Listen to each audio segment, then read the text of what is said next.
Thank you again, Norma, and good morning, everyone. I enjoyed participating last week, and everyone was commenting afterwards how your questions were terrific and definitely went right to the point on every issue. So I'm sure we'll have a repeat performance of that today.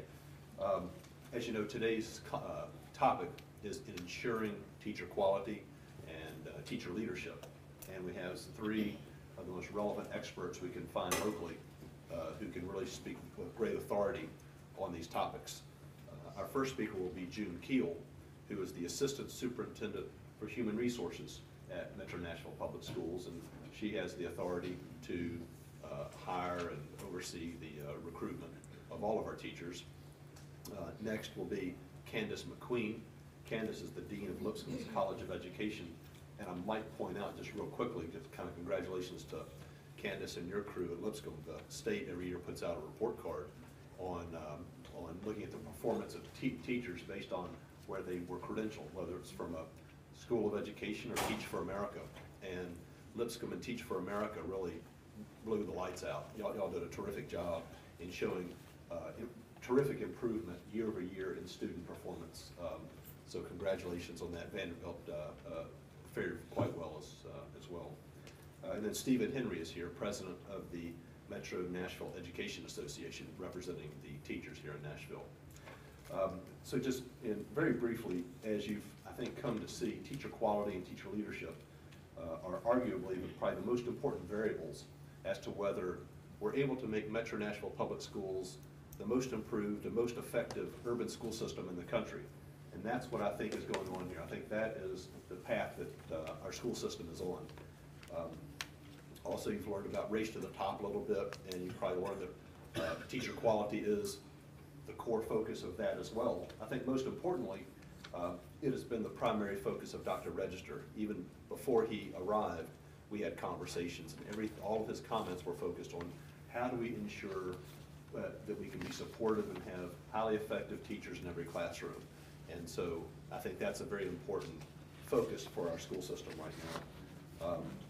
So I will leave it at that, and each of our speakers will speak for roughly 15 minutes. We'll stop and allow 30 minutes for questions and answers. And first, I'll ask Dr. Keel if you'll like to get us started.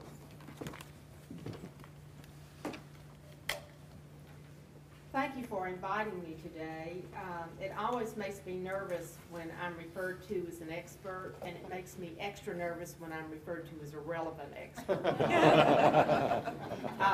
Let me tell you a little bit about myself, because my background is what I draw upon when I'm working with teachers and staff. I taught for 13 years, most of that in the middle school, 7th and 8th grade, which says something about my quirky nature, I think. I taught first grade for half a day, went to my principal and I said, "You get me out of here, I'll teach anything." And I ended up in 7th grade language arts, which I loved. So, but I taught for 13 years. I was the language arts coordinator for my school district in Mississippi for 2 years. And I moved into HR work with Shelby County. It's been about 28 years ago, Shelby County Schools. 9 years ago, I came to Metro Nashville to be the Assistant Superintendent of Human Resources here. And my job covers everything from recruiting staff, to evaluations, to certifications, to working with principals, with teachers who may be having some difficulty for any number of reasons, as well as making sure there are substitutes when teachers are absent, handling their benefits, and also a department that we call employee relations that includes workplace investigations, Title VI, Title IX, that good training that you may have been through, bloodborne pathogens that everybody just looks forward to every year. Just the whole gamut of work with teachers. It's work I absolutely love. I really enjoy what I do. I'm not going to say I enjoy every day, everything I do, But, you know, I tell myself as long as you're having many more good days than bad days, you're in the right place. And I have a lot of good days in what I do. I truly enjoy it. And during my tenure as an HR director, I have seen a lot of changes in what we are looking for in teachers.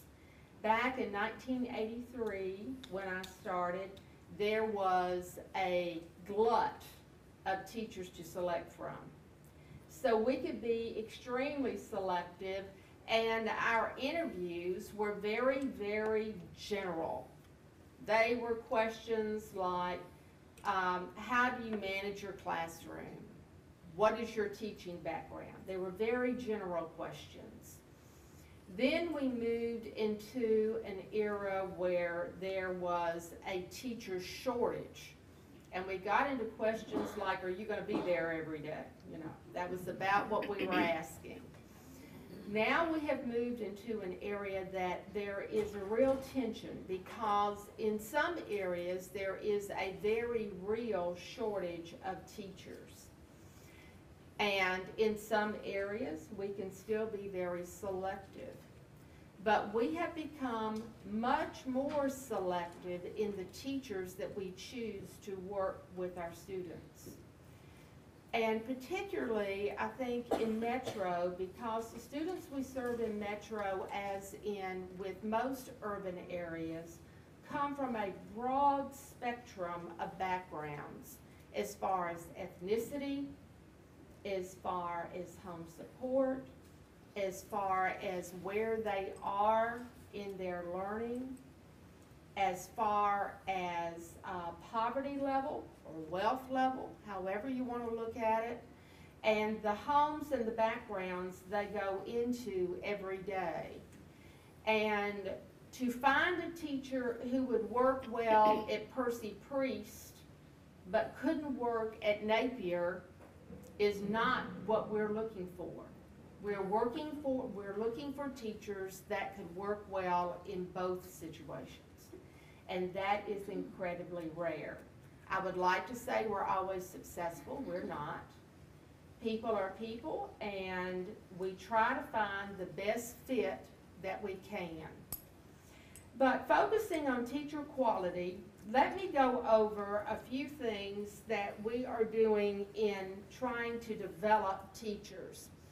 And excuse me if this seems a little disjointed, but that's just the way I operate. But when we select teachers, we give all of our teachers a screening interview that is actually developed by the Gallup Corporation, you know, that does the Gallup survey. It's called Teacher Insight. And when they take that interview, they take it online at the time they file their application. It is purely a screening interview. It is not the determining factor as to whether they get a job. They get a discrete score. But the questions on that interview are linked to, as evidenced by their teacher effect scores or their value-added scores, did these questions distinguish between effective teachers and ineffective teachers? That's what this interview is meant to determine. So with their very first screening interview, we start looking for those teachers who have the talent to be successful in our classroom. And notice I said talent. I didn't say skills. And that was purposeful. Because we feel like if we get somebody with an innate talent to be a teacher, that we can teach the skills through our professional development, through coursework they take. Now, ideally, we would like for a teacher to have both. That's perfect. But it doesn't always happen that way. After they come through our office and take the screening interview, and a principal chooses or elects to interview them for a particular job, the principal then interviews them for skill level to work at their particular school. And that is the deciding interview.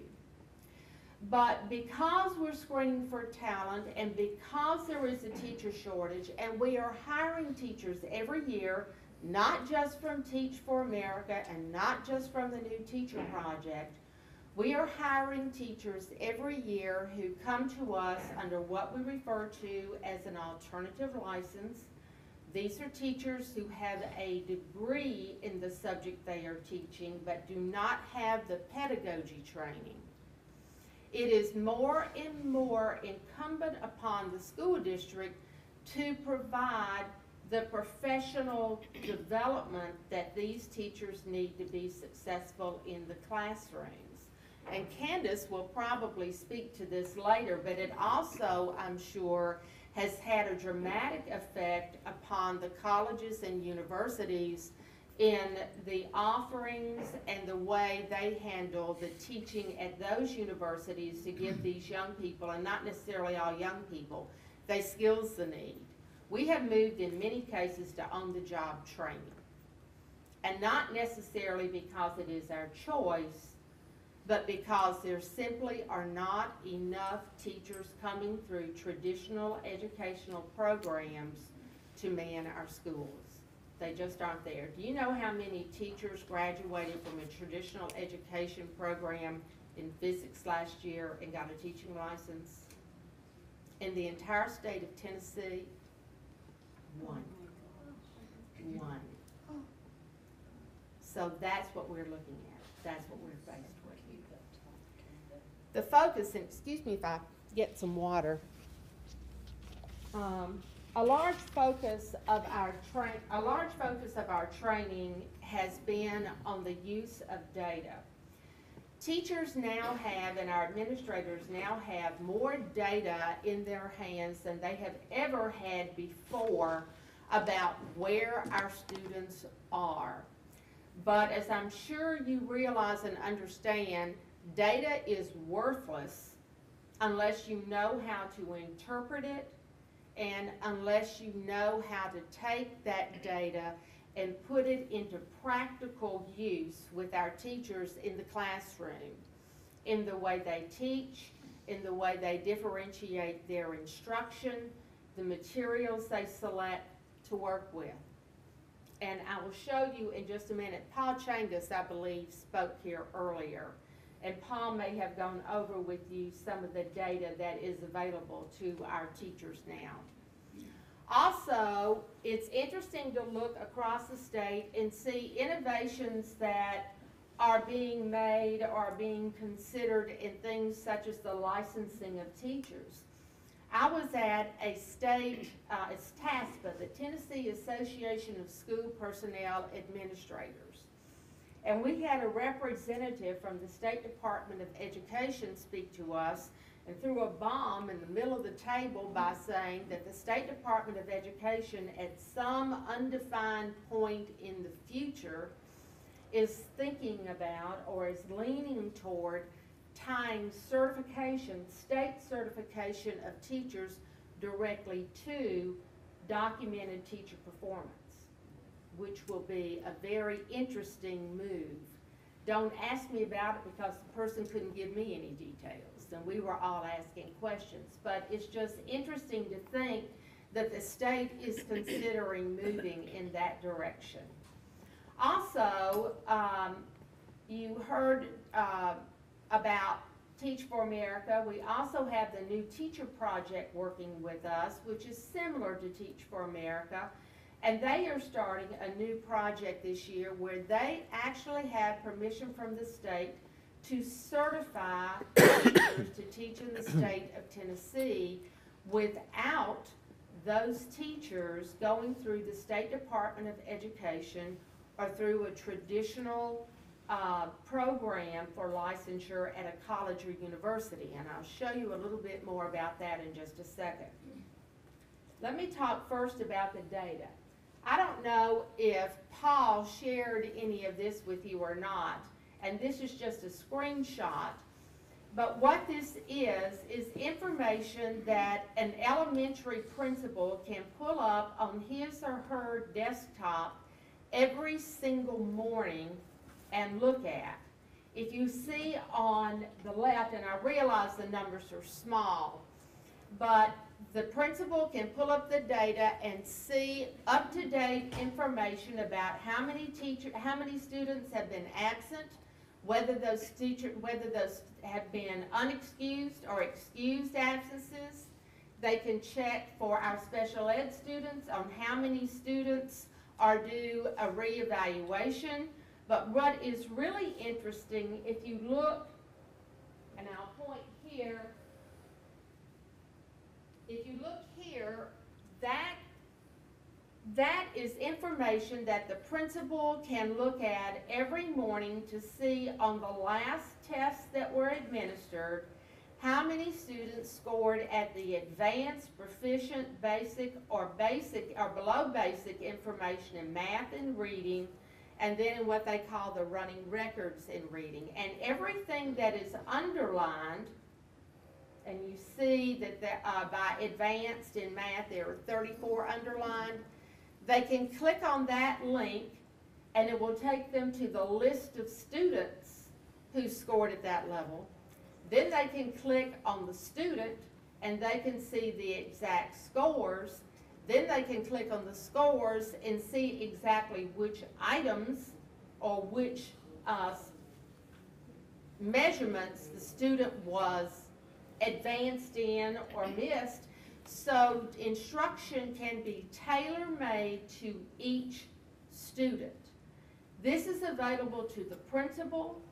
The teacher has similar information available to her based on every single student in her classroom.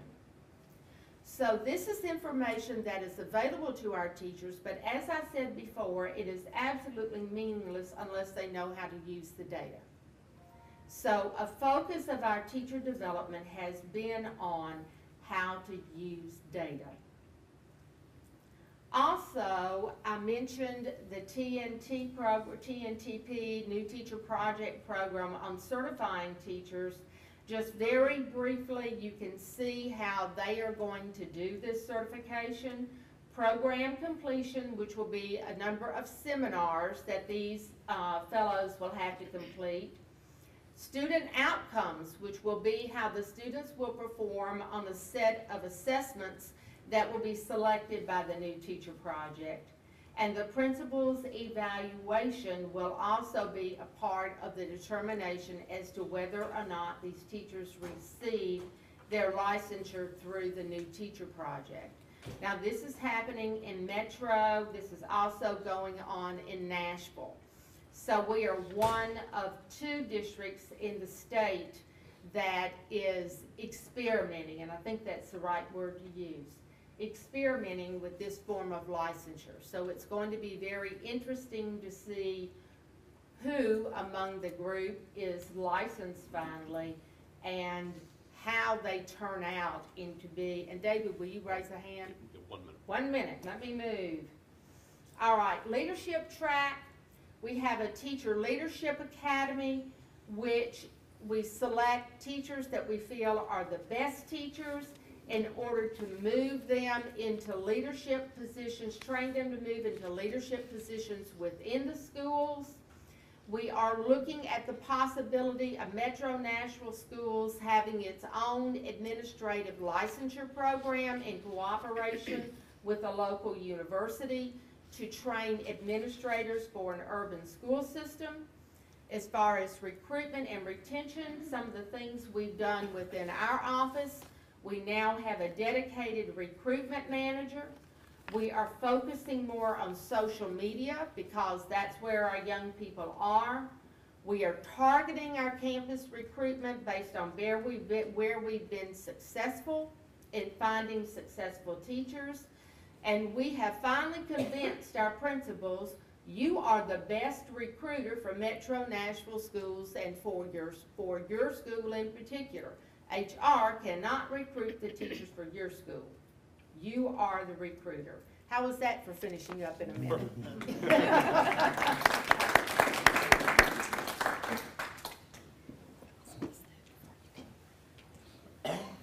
Whoa.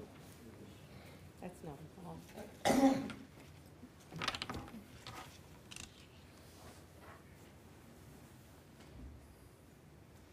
good morning. It's great to be here. Can everybody hear me okay? Can you hear me okay? I have heard this quote many a time, and we have used it over the last 3.5 years as we've looked at really changing what we do in teacher preparation at our own university. Although for years we know we've had good teachers, we're now trying to look at how do you have great teachers that become the teacher leaders on their teams and inside their schools on a daily basis. The quote that we keep coming back to is, if you always do what you've always done, you're always going to get what you've always gotten. Yeah. And that particular quote has driven us for a while to say, let's be honest with ourselves.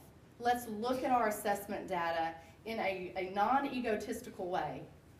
Lay it out and let's look at our graduates. Where are they? What are they doing? Are they being retained? Are they having results? And make change if that's truly needed. And when we're honest with ourselves, although we have some great teachers, particularly in some areas, and some good teachers in others, we know, even from very positive results on our teacher report card, there was an area that anecdotally we've known for years we need to work on.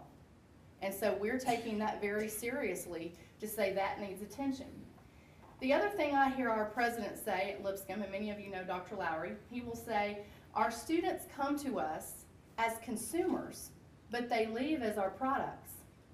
We take that seriously at the university, and that we want our students, particularly in our college, our teachers and our leaders who are coming out, to really wear the name of our university with pride, and for us to also say we are very proud of these graduates and would put them up against any teacher in the state or in the nation for that matter.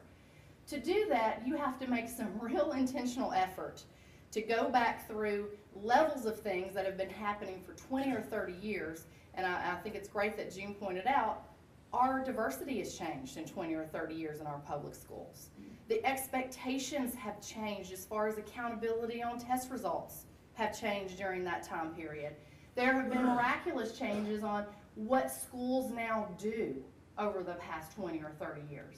And so when you haven't taken that honest look over years, this seems like all of a sudden we're having to make miraculous change overnight, but if we don't do it now, then it's not going to happen later. So I think there is tension around our state. You hear it, you see it every time you open up the paper. This morning I brought the paper and it says that Williamson County is snubbing student teachers. We deal with this on a regular basis, and I'm going to talk to you about the things that make good teachers. And clinical experience is a key to making excellent teachers.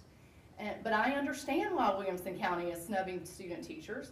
That's not something that I haven't heard before, and we haven't had these conversations with districts.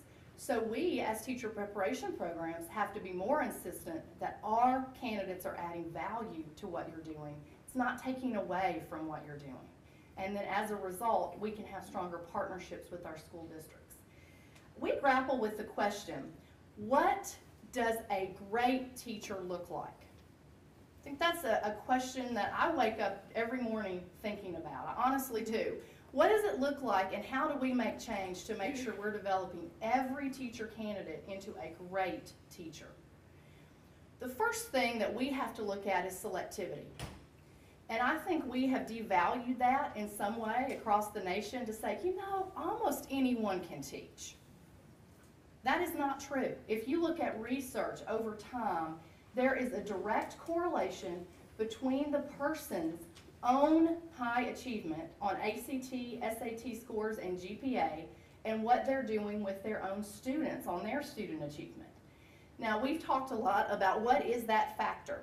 Some of that is their own high achieving nature, their own attitude toward high expectations, which they then take into their classroom. Have I seen variations on that?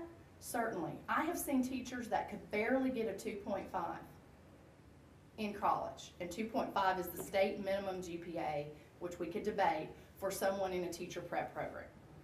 I've seen people that have barely made the 2.5 at our own university, but we knew they were exceptional in the classroom. But that's rare. That's a rarity. Typically, you are looking at your highest performing students that are coming into your teacher preparation programs with deep content knowledge are the ones who are providing great instruction. Again, there are going to be exceptions to that, and I see it primarily in our pre-K, kindergarten, first and second grade programs, where these people who somewhat struggled maybe in our program, but we said we think they're exceptional in the lower grades, are probably some of our best teachers in those grades. So exceptions do apply, but I don't think that's the rule. So we take the selectivity piece very seriously. That is one thing. If you look at our entering GPA from high school of who's entering our teacher prep program, we have an average on a 3.7. That's the high school GPA they come in. Again, the state minimum is 2.5 to stay in the teacher prep, or get in the teacher prep program and to stay in it. Lots of debate across the state and our universities, is that too low? Should that be higher? What is research telling us? The other part of selectivity is that piece that June referred to as talent. What are the dispositions to teach that they bring into the program? That is a complex question. We look at things like determination, drive, hard work ethic. Do they feel like teaching is a mission field for them? What's their commitment to the profession? Are they a learner themselves? And quantifying that is incredibly difficult. We go through multiple interview tools to try to get at that. We've counseled people out of the profession because we can tell they're not a learner themselves. But that takes time and effort. Selectivity is key. Part of that, though, is we've got to recruit the best people into the profession. We have to be actively recruiting. When I first started at Lipscomb, which incredibly was 10 years ago, when I started, we were not having to recruit people into education. We got some of the better candidates from Lipscomb coming into the field. They came to Lipscomb, they were mission-minded people anyways, they had high GPAs. I will tell you, in the last 5 years that has shifted. I have to actively recruit from our freshman class and down into high school some of our best candidates to go into teaching. We have to show them the benefits of teaching, the quality of life you have in the field. Why is this more important than being a scientist? We want you to be that physics teacher and that biology teacher. And by the way, I believe that one physics teacher was from Lipscomb. We did have one physics teacher in the last 5 years. That's true. So it's a shame of the difficulty now that we do have to recruit some of our very best people into the field, but it's not something we can shy away from. We have to talk about the benefits of it, and we have to be proactive. So selectivity is key. Another piece is the orientation, talking about what is the field like, having them learn very early on from mentor teachers. Who's doing it right, and who can we pair you with, and how can we model inside the classroom what that looks like. The third piece is skill development. Skill development is something I wish everybody would take seriously, because that would be less professional development that has to happen in the first 3 years when they're in their school district. 2 years ago, we started actually having our students interpret TVOS data, using that to create lessons, using that to interpret how would they intervene if we have students on units that aren't doing well. We were one of only 2 universities in the state that were using the TVOS modules in our teacher prep program that were available to us. And I don't say that arrogantly, I tell you that because I didn't know that. We were just doing what we thought was the right thing to help them get to use their data, and I found out later from the state, nobody else except for one other university is even using this tool. So we have to be proactive as groups that are preparing teachers to not keep doing what you've always done, but to really look at how are we going to prepare our teachers better, because we're in a changing environment, and if you get too relaxed, just like in business, if you get too relaxed in education, things can go by you quickly, and then you're having to catch up. Another real important piece is the content knowledge development, and skill and content knowledge are not separate. Can we do this together? I think that's one thing teacher prep universities might do better than a lot of our alternative preparation groups. I think alternative preparation groups do some other things better than us, and we're learning from those.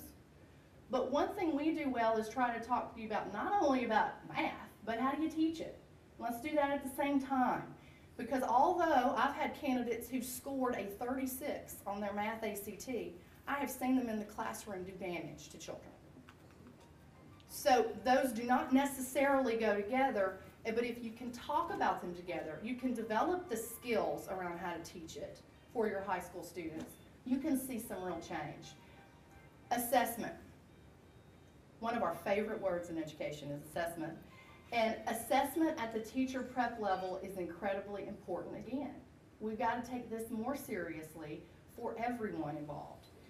How do we assess? Very complex. We have 6 tiers of assessment, and we have a notice of concern process for students who are not appropriately demonstrating skill in the field. Again, which is why the field piece and this clinical experience is so important, because I can see them turning great lesson plans for fake classes, but it doesn't matter until they go into the classroom and they create it for real students and we see what their real results are. So our assessment tools try to get at, are you planning appropriately, which is in the new teacher evaluation model? Are you then delivering instruction appropriately, and are you assessing appropriately and getting results? So we try to do the same thing in our own program. Finally, support. And the support piece is one that I can only say gets better with time. We are trying to figure out, as a group that can continually support our own candidates, what might that look like? How do we, in their first year of teaching, continue to support them as their teacher training program? Again, we can do that for candidates that are within the 50-mile radius of our university. It's much harder to do for candidates who are going away.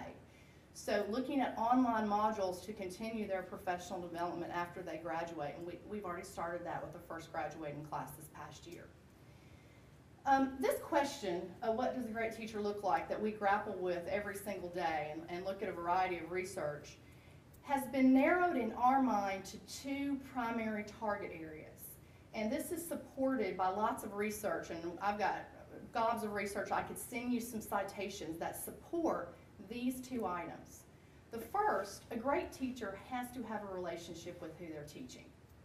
For long-term student achievement that's sustainable, the relationship building is very key. The second piece is a really interesting one, because this is the scientific part of teaching. I think the first one is the art of teaching. This second one is the scientific part of teaching. You have to be able to teach around how your students learn. Well, that seems simple. That's one of the hardest things to do, because we have 15, 16, 25, 35 different styles of learning possibly in our classroom. And I have heard someone say it's like being a symphony conductor for an orchestra. How do you create this symphonic music out of chaotic din in your classroom? And to do that, I have to be able to get at what are the strengths of everybody and how do I develop those. So I need to know how to teach in a way that gets you in the back row how to think and this person in the front row how to think. That's the skill and the very complex skill we should be teaching in teacher preparation programs. It's not just about creating a lesson plan for a fake classroom. It's about very specific ways to get at the different kinds of learners that we now have in our classroom. For me, and this is the last thing I'm going to say, for me, one of the aha moments that has happened for our college has been being in the classrooms. If you're not in today's classrooms on a regular basis, you really don't know what our graduates are facing and what our teachers are facing. They're having remarkable results, many of them, based on they have students who are newcomers to the United States. And they're walking in, and it's the first time they, on a regular basis, are hearing English spoken to them. That is an aha moment for a teacher prep program to say, you know, we're graduating people that are going into these schools, and on a regular basis, those are going to be the students they come in contact with and are held accountable for. So we better change what we're doing, or they're going to consistently not be productive, and they're going to consistently not have growth in their classroom. The other part of that aha moment is when you walk into a classroom and you see the relationships that teachers are able to build with our students. It makes you excited about the possibilities, but I also can see a teacher next door that's not building a relationship at all. And the key is, how do you do that? And let's think about how we do it and then apply it back into our own preparation. It is rocket science, and it is an art. It's both. And we've got to be more thoughtful in our training programs on how to do that. At Lipscomb, these are just a few things we're doing. I've mentioned all of them. We have a better assessment system than we've ever had. We're much more thoughtful about selection, and it takes much longer for us to select a candidate in. And we're spending a lot more effort on recruitment, a lot more money on recruitment into the profession. Other pieces are this developmental and skill attainment piece that happens over time. And that, for an undergrad student who's coming into our program and they're 18 and they're 19, and they say, I want to be a teacher because I love kids. If I could just mark how many times I've heard that in an initial conversation, I love kids, the very first thing I say, I am so glad that you love kids. You have to love kids to do this. I said, but I want to tell you, it's a lot more than just loving kids. When I was in graduate school at the University of Texas, I had a professor that held up 2 pictures, and one was me when I was teaching. She had the bus earrings on, the teacher vest, the apple necklace. She had her teacher bag, and she had her clipboard with her lesson plan. And I thought, well, that looked like me. The next picture was of a teacher who was hugging a child. But she had her data. She was with it. She was looking around at the classroom, making sure everybody was on task. She was using her standards appropriately. And I thought, that is what we need to be training. It's not a picture of someone who looks like a good teacher. It's someone who is. And the only way you know that is by looking at outcomes. And so in our program, we're trying to make sure outcomes are driving now what we do. Not just that they look good on paper when they come out and they have a really slick portfolio that gets them a job. It's can they really do what they've got to do to make change with our students. Thank you very much.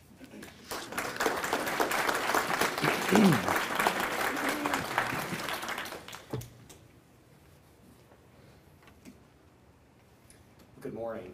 It's ironic that when we were planning this, I asked Sally, would PowerPoint be available? And she said yes, and I'm the one that chose not to, to get prepared for that.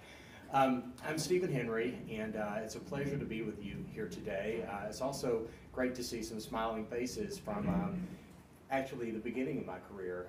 Barbara Gay was the social worker at Glendale, my first placement in Metro Schools.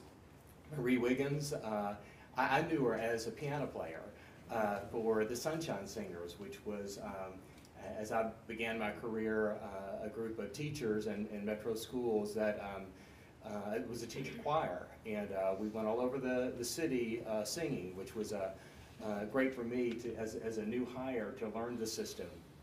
And a recipient of several mini grants from Ms. Eskin, so thank you for your involvement in our schools. I am a third-generation teacher. I grew up in Northwest Tennessee. I can attest that Lipscomb has a great program as a Lipscomb graduate. My degree was in elementary education, and primarily in the 26 years that I've worked in Metro Schools, have worked in middle schools, primarily 5th and 6th grade. The last 4 years as vice president, and you know, coming into this, folks said, well, what do you do? And it's like, well, every day's different. But and I was coming into this thinking that I knew the rules of the game, and I did. And then suddenly, with changes in the legislature this spring, all of the rules changed, and many times there are no rules. So I became president in July of this year, actually while I was in South Africa, attending as a delegate for Education International's World Congress, which is convenes every 4 years. It's a gathering of all of the national teacher organizations in the world.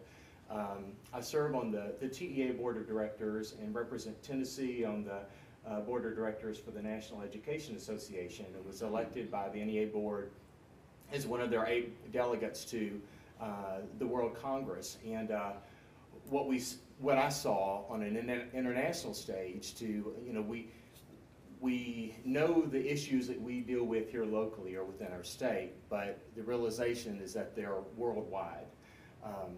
So it's a pleasure to be with you. One of the hats that I also wore as vice president was that of chief negotiator for the union.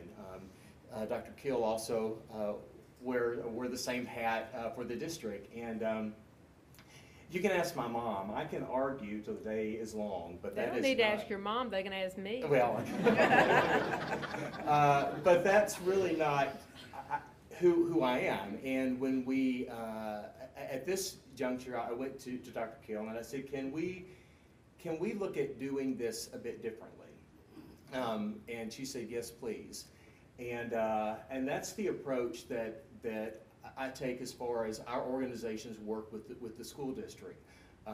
The issues that we face together, and the solutions if they're going to work, we're going to find them by working together to find the best solution to work. And that's the process that we use for negotiations. If you will notice, the last several years, you didn't see in the paper a struggle with negotiations because there wasn't one. We both brought issues to the table. We didn't argue about those issues. We divided up into groups as to who are the best minds to look at this issue and bring back suggestions, solutions. And then ultimately we picked the best solution for us at the moment. And I think that's the way we get at being the school district that we want to be. There are lots of issues out there, and we are certainly going to get there by working together.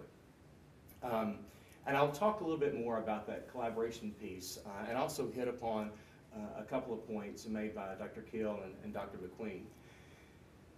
MEA, as an organization, officially began in 1964. And that's when we were chartered. That's when the Metropolitan Government of Nashville was chartered. Prior to that, there were two school systems, a city and county, and in each of those school systems, there were two teacher associations, a white and a black association.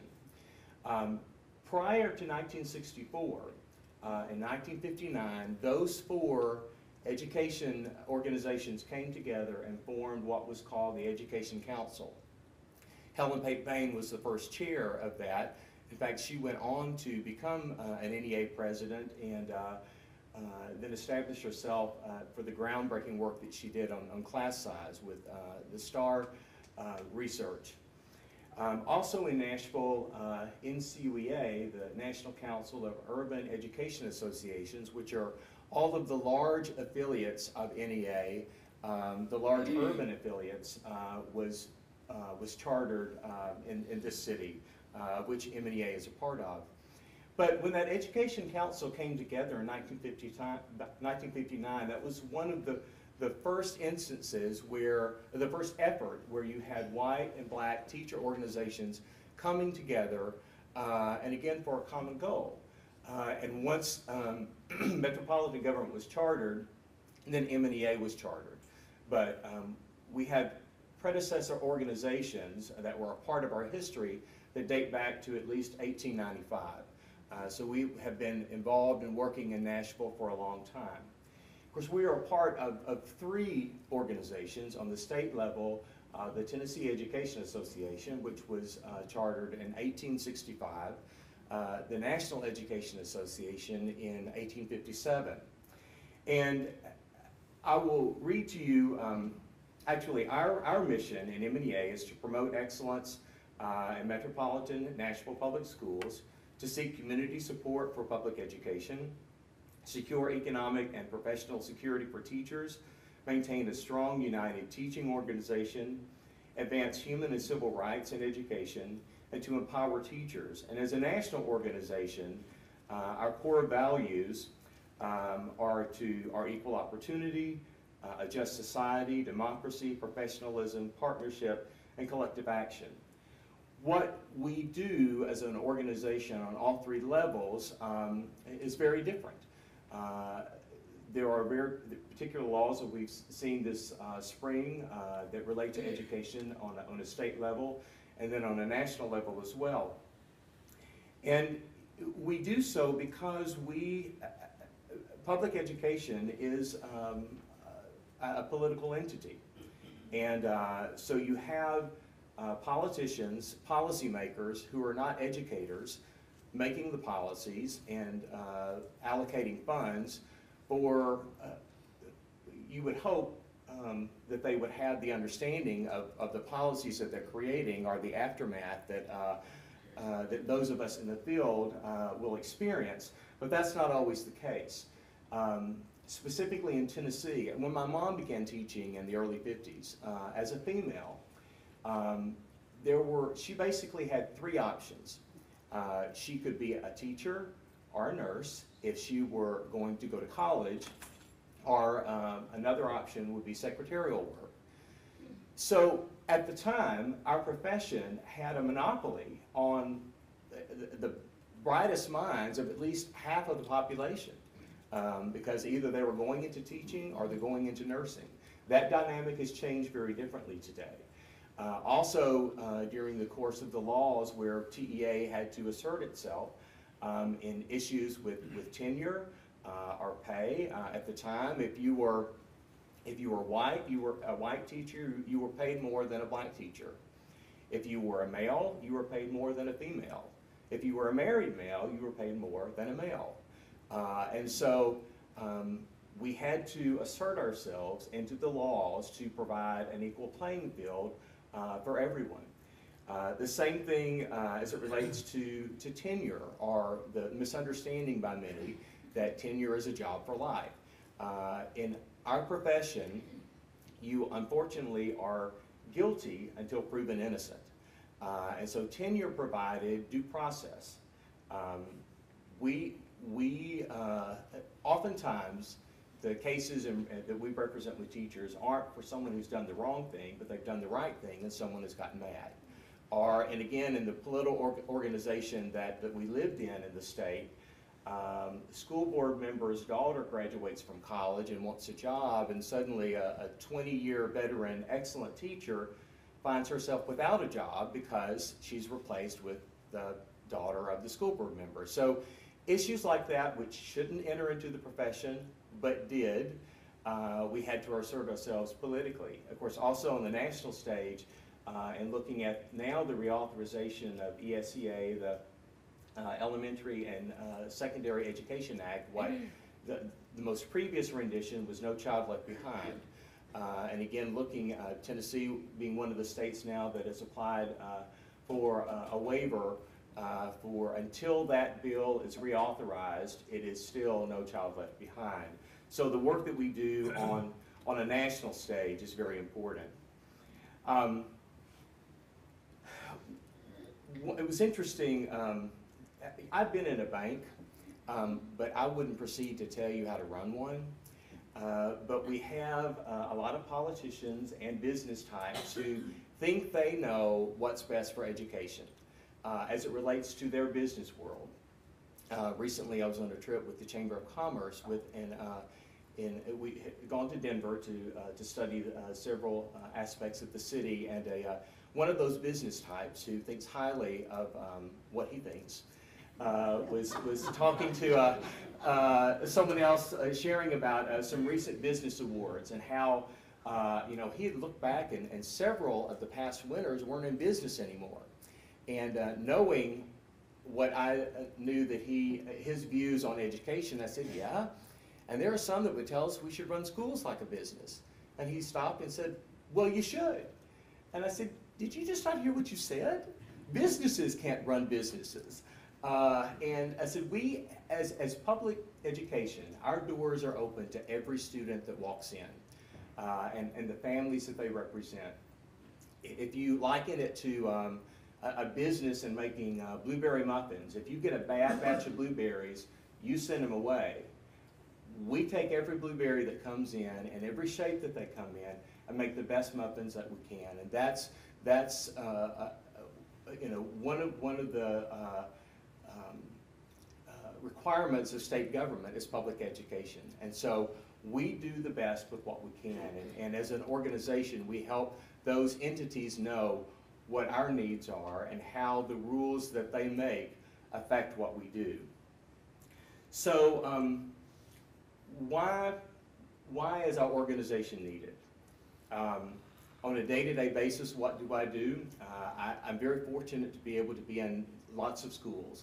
And we are very fortunate in this district to have those dedicated, passionate teachers with a mission, and they are working as hard as they can to affect the changes that they know that need to happen.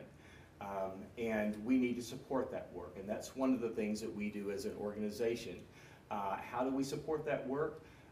Just as I did yesterday, sending an email to MNPS personnel where there's a classroom that for 2 weeks has not had heat. The principal has sent in requisitions. It hasn't happened.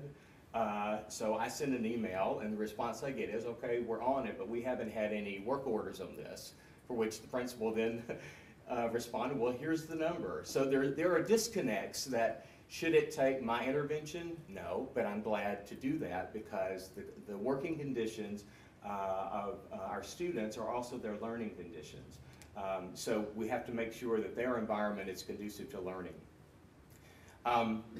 You often hear that as a union that you would ask the question, why are we obstacles to reform? Or why do we promote the status quo? Well, that's a good question. As I mentioned, I sit in a lot of meetings, both on the local, state, and national level, a lot of high-level leadership meetings.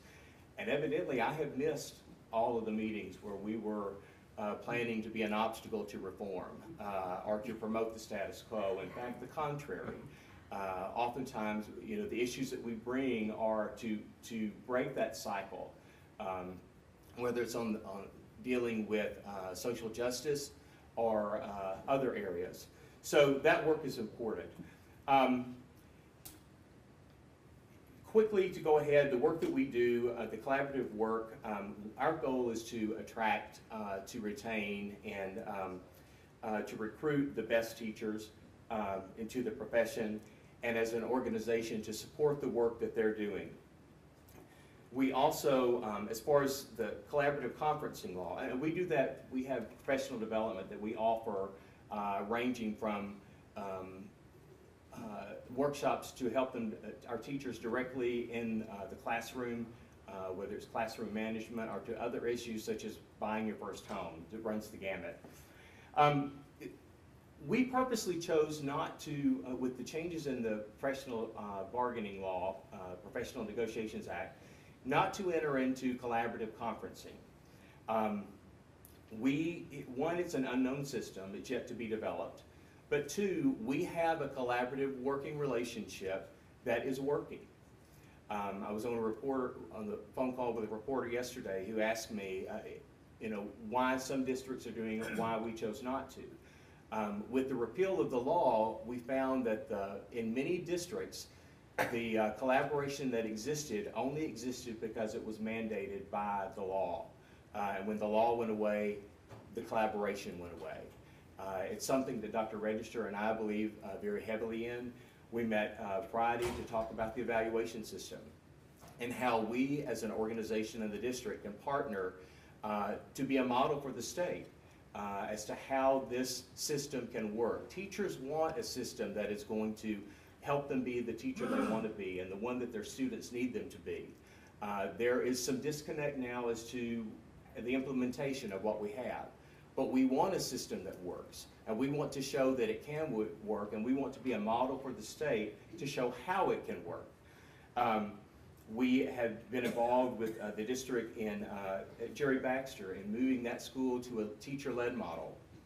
The innovation cluster, where the district has identified some of the high priority schools within the district and how we can bring in resources from TEA and NEA to support the effort of the district as well.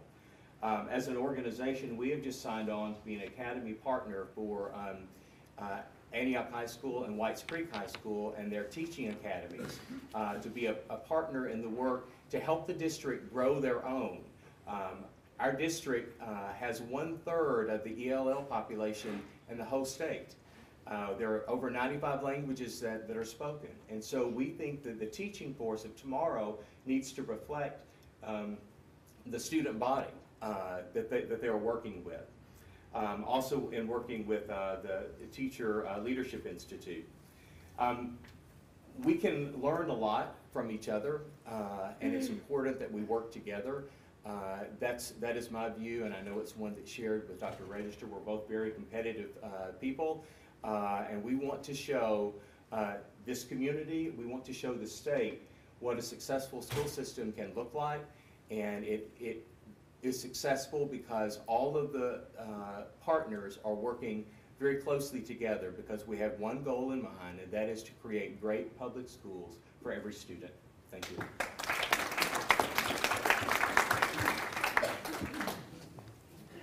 Thank you, Stephen, Candace, and June. Feel free to ask questions. I'll repeat them so that we can all follow. Ann? Mr. Henry, what would be your suggestion for getting more science teachers trained in physics, chemistry? The question, I'm sorry. The question is, what can we do to have more trained science teachers come into the classroom? Well, to come into the classroom, there are lots of opportunities for top quality candidates for. Is it not on? Okay, okay. And I've been told I have to hold it up to my mouth. So we have to make the profession attractive. Quite frankly, with what those top-notch candidates have seen as far as the teaching profession from the powers that be, is that the reason that we're in the state that we're in is because teachers aren't working hard enough, they don't care enough, they're not given the support, and certainly not given the pay as well. So it runs the gamut. This March, I attended the International Summit for the Teaching Profession, where the U.S. Department of Education pulled together with some other international organizations the 15 other top performing education systems in the world to talk about their success. Autonomy is one of those that were key. As Dr. McQueen mentioned, being very selective as to who comes into the teacher training programs and giving them the support that they need, but also making the profession attractive by how you respect the profession. In all of those other countries too, the pay is on par with doctors and lawyers and others. So as long as we have this notion that anyone can teach, then those that really should be in the classrooms, and Dr. Kuehl will attest that both on those who are retiring, and we are losing 50% of our those who are coming into the teaching profession within the first 5 years. So we're not keeping them at either end. So we have to make the profession attractive for science, for math, for all of those key areas. Should be willing to consider higher pay for the scientists? Would you be willing to consider higher pay for those who teach science? And we already do that in the district in key areas, and in looking at key areas with special ed, with math. Again, we have been a partner with the district in this past spring with the Teacher Incentive Fund, and looking at some specific schools that have extra monies to deal with that. So yes. When I attended public school, every day we had some type of Christian philosophy taught.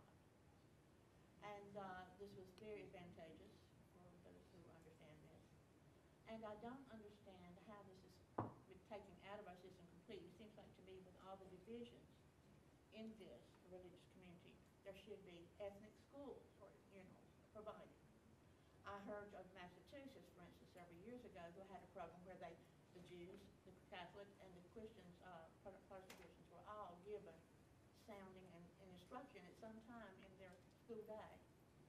And it wasn't just completely eliminated, but yet we have given the school system and everybody that works with it the problems of the African American community. And all of the problems, for instance, they say that 70 or 8 to 80% of all blacks born today are out of wedlock. Now that's a big family problem when it comes into the classroom where they're teaching or whatever the situation is. it's something difficult to work with, but yet we've done both of those things, taken out the good teaching and brought in more problems, and that just doesn't really work. I appreciate your question, and it's certainly true that our school teachers and classes, principals are addressing a very diverse group of very disparate needs. Since that's not exactly focused on teacher training, Well, I think, it's into that. but I appreciate your raising that issue. Yes, ma'am. Could you speak to the prevalence and the impact of national board certification? What is the prevalence and impact of national board certification? I can speak to that. The National Board Certification for Teaching is a program that actually a lot of teachers are not going through. We have very few people in the state that go through that entire process. We have taken those standards and correlated our standards and our own program to those standards. So we feel like our teachers who come out have had all of the things that would have been required through the National Board of Teaching Standards, and that has been positive for us. We did that probably 6 years ago. But that particular program for teachers to actually physically go through it once they're on the job, you have very few people do it. We have a new faculty member that actually is a nationally board certified teacher, and she said, you know, she's from Mississippi, and she said there really was no incentive in her state to do it, where she was not actually being paid extra, but many states do that.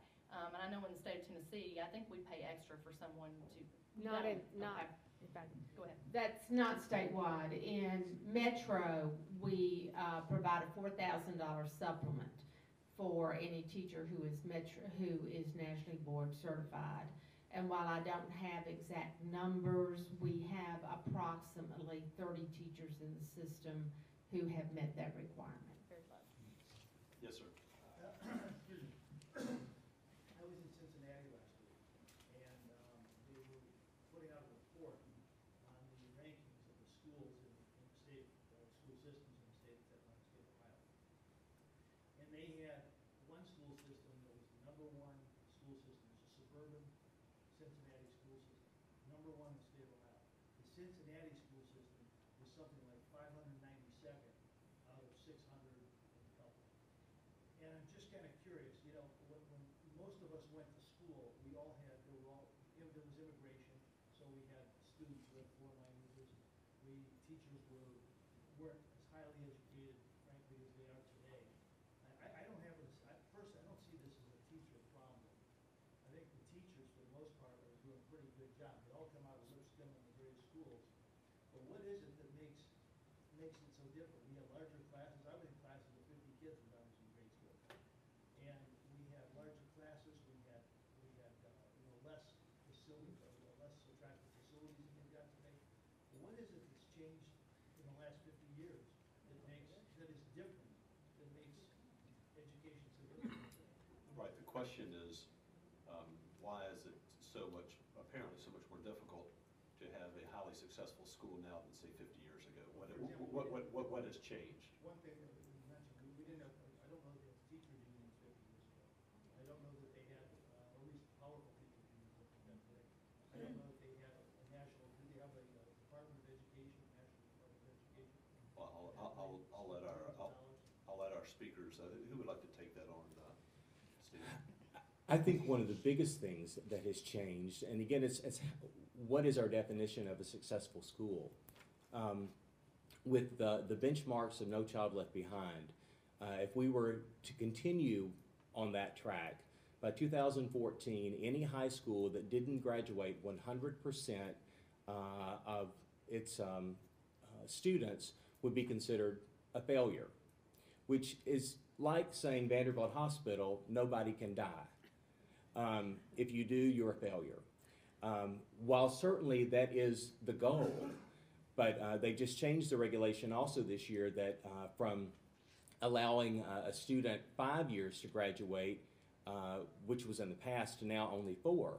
Well, we know that many of our, as Dr. McQueen mentioned, new students coming into not only the district but to the country, many of them come in not proficient in their native language, much less in English.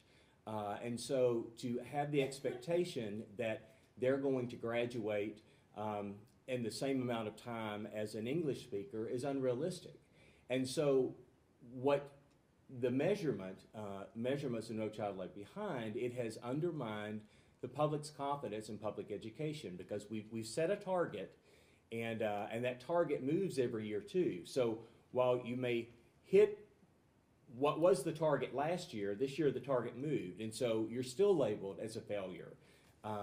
Again, I can say that we have schools where there are difficulties, but we also have schools that are excellent in the job that they're doing. But the perception is that public schools are failing, and that is not a true perception of the reality.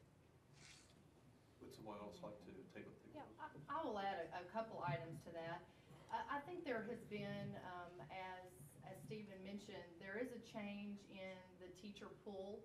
And if you've read Freakonomics and you've read some other economy books, some of that is just based on the choices now that women have in multiple different roles. I think that is an interesting change. I think if you can look at the increase in poverty in certain urban centers across the United States, that has been a significant change.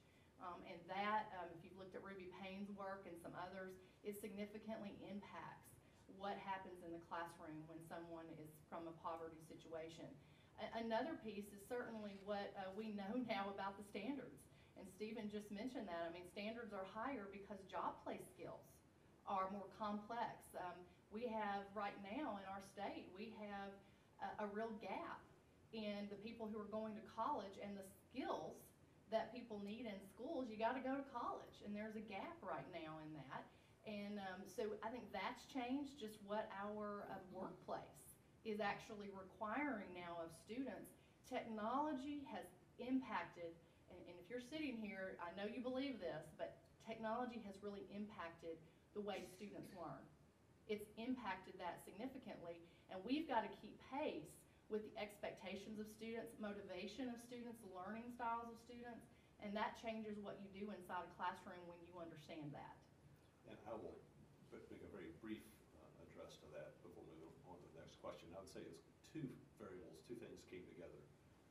One is, in addition to all the things that were mentioned by Stephen and Candace, two of the most prominent issues, I think, is the severity of need of our students increased significantly. Issues of family formation are quite different from what they were 50 years ago, while poverty is still prevalent. So the severity of need of children, I think, is considerably higher than it was when I was in school. And secondly, the school boards, I was a member of this one, were not up to the task. The demographic changed rather quickly. School boards didn't respond and didn't hire superintendents who could ramp up the quality of their organizations as quickly as they should. Now we're seeing a mad dash, and I think a very successful one by our school system and others to address that. Dr. Rose? I'll just say that when I went to public school in New York, classes of 50 were common, but there was no disruptive students. Boy, you were out so fast if you messed up a classroom. And also, 25% graduated from high school, 10% went to college, and 3% got a college degree. And that's not quite the needs we have today. But I mean, we had no problem to get rid of the bad students. Boy, you can teach fast. It's just like a college. I mean, you don't have to. We can teach a class of 100 without any trouble because we don't have any disruptors. And June, would you care to take on that issue of the district's responsibility for children whose behavior is not necessarily what we need it to be? Well, I've been thinking, I think in terms of movies for some reason, and I don't know, I was watching an old movie the other night, Glenn Ford, The Blackboard Jungle, Asphalt Blackboard Jungle, I think that's what it was. There were some pretty disruptive students in that movie, and that was set back, I think, in the early 60s. So when we question the efficacy of schools now as compared to when I went to school, I don't know that is necessarily a fair comparison, because the schools in the inner city, you wonder how in the 50s and 60s, how successful those were. As far as disruptive children, that is another issue, because back when I was going to school, and it was more than 50 years ago. The students that we have in our schools today just didn't go to school. And not necessarily because we put them out, they just chose not to go, or there were not services available to them or for them if they had any particular learning difficulty. So they just weren't there. We do have students who are very disruptive in our schools, and we do not have the luxury of being able to put them out and say, you just can't come to this school anymore. However, we are required, and we do have many, many more services available to try and help with that problem. Social workers in our schools, family liaisons in our schools, family resource centers. But you know, we may as well face what we're looking at today. We cannot look at any child and say, you're disrupting my classroom, so I don't want you to come here anymore. These children are ours. They belong to us. We are responsible for them ethically, morally, and legally. And it is, unfortunately, I think, the entire responsibility for dealing with these children now rests with the public school system. I think it's incumbent upon all of us to look at additional services that we can do, we can give as a community to help support the children, which in turn will support the schools. I think we have time for one more question. Yes, sir. I understand all the difficulties. Women have a lot more choices where they can go. There's not enough money in the system, and for all the difficult social problems. And terrific that these programs are in place to try and improve quality. I find it difficult to understand that the speaker said we're not failing in public education. We are failing in public education. And how our kids do on different tests compared to other nations. I don't understand that statement. The statement or question was, how can you assert that we're not failing in public education locally when some of our tests do not compare favorably to other areas in other countries? Is that a fair?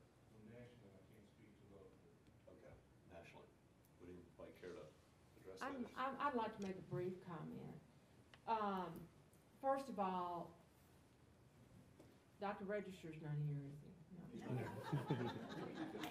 He's been here. Okay, been is the operative word in that sentence. We have some schools that aren't serving our children well. I mean, that's just all there is to it. And we cannot deny that. We do, and that is the reason our school system has taken on, which I think is taken on that responsibility and tried to keep it our responsibility rather than state's responsibility by developing an innovative cluster of schools where we are actually focusing on those schools and those students. So to say, you know, it's just the public perception, you know, we're getting more bad press or whatever, I think is sugarcoating, which is a real problem.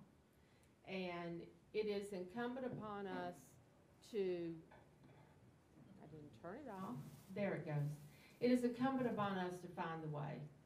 And we haven't found it in every circumstance and in many circumstances. A couple things I would add to that. In making sure that those schools of the greatest need have the resources that they need, under previous administrations, those schools typically were where all of the brand new teachers were placed. And so when you are placing the least experienced in the greatest need and expecting the skill set of an experienced teacher, it's not going to happen. And so in some instances, we have set those schools up to fail by not giving them the resources. And to Dr.